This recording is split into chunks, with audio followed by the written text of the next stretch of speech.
si le maître du futur vient dans le présent, comme ça j'ai pas à faire le futur. Et si en plus il vient faire chier mon propre frère, c'est encore plus rigolo.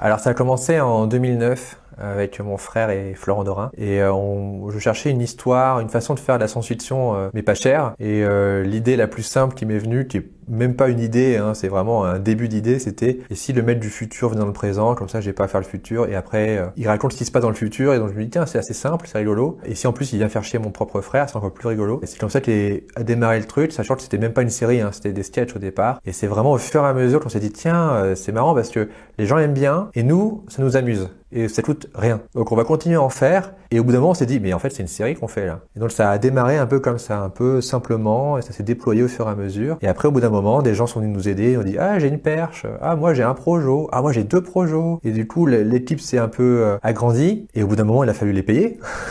Chose que j'avais pas prévue à la base. Et après, Ankama et France Télévisions ont financé la saison 3, puis la saison 4. Puis après, il y a eu des BD, il y a eu manga, roman. Et maintenant, il y a un film.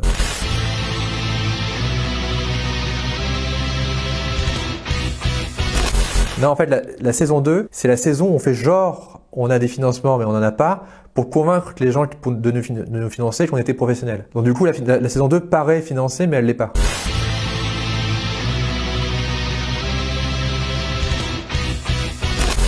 Non, mais je pense que c'est aussi ça qui fait que à chaque fois qu'on a fait une saison ou un roman, on voyait pas ça dans sa globalité. On voyait chaque fois chaque histoire une par une et comme si c'était la dernière. Ça permettait vraiment de tout donner et après de réfléchir sur ah tiens si on fait une suite ce sera ça quoi. Donc on n'a pas essayé de créer un univers étendu dès le départ.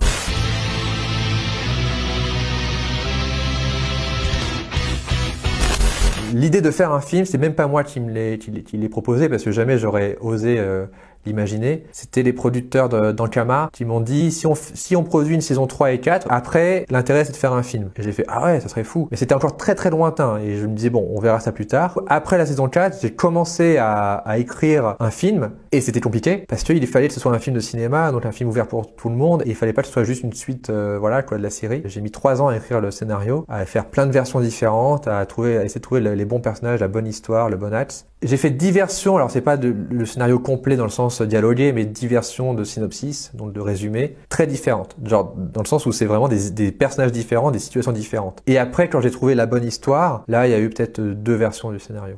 Au début, dans les premières versions, c'était trop axé, trop mythologique par rapport à la série. Et j'ai mis du temps avant de me détacher du personnage, notamment de Raph. Au départ, je mettais le personnage de Raph au centre du film, parce que c'était mon réflexe par rapport à la série. Et j'ai mis du temps à me dire, mais en fait, le personnage de Raph, il a trop vécu de choses, il est plus le personnage naïf qu'il était au début de la série. Il faut un nouveau Raph, un nouveau personnage, on va dire, du présent qui découvre cet univers-là. Donc ça a été hyper long et il a fallu que mentalement, je fasse comme si j'adaptais l'œuvre de quelqu'un d'autre.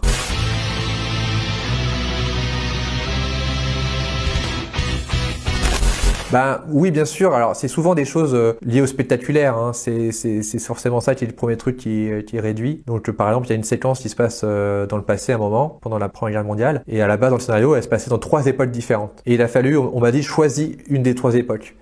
Et en fait, étrangement, la Première Guerre mondiale, c'était la séquence, c'était l'époque la plus simple à faire parce qu'en termes de décor, il y a pratiquement rien à faire. C'est un no man's land, c'est un terrain vague. Là où les autres, il aurait fallu faire la construction, la reconstitution. Et donc, je me suis dit bon bah la moins chère, c'est la Première Guerre mondiale. Il faut juste investir dans les costumes.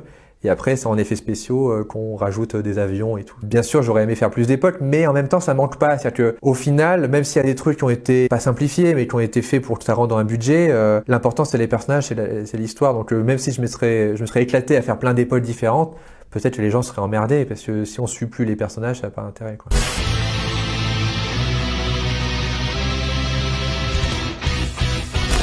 Alors là, je sais pas du tout ce qui va se passer et j'aime bien. C'est la première fois de ma vie où j'enchaîne pas les projets, où je suis pas déjà en train de travailler sur un autre truc et tout. Non, là, je suis vraiment en train de profiter de l'instant présent. Donc, je sais pas du tout ce qui va se passer et ça me dérange pas du tout.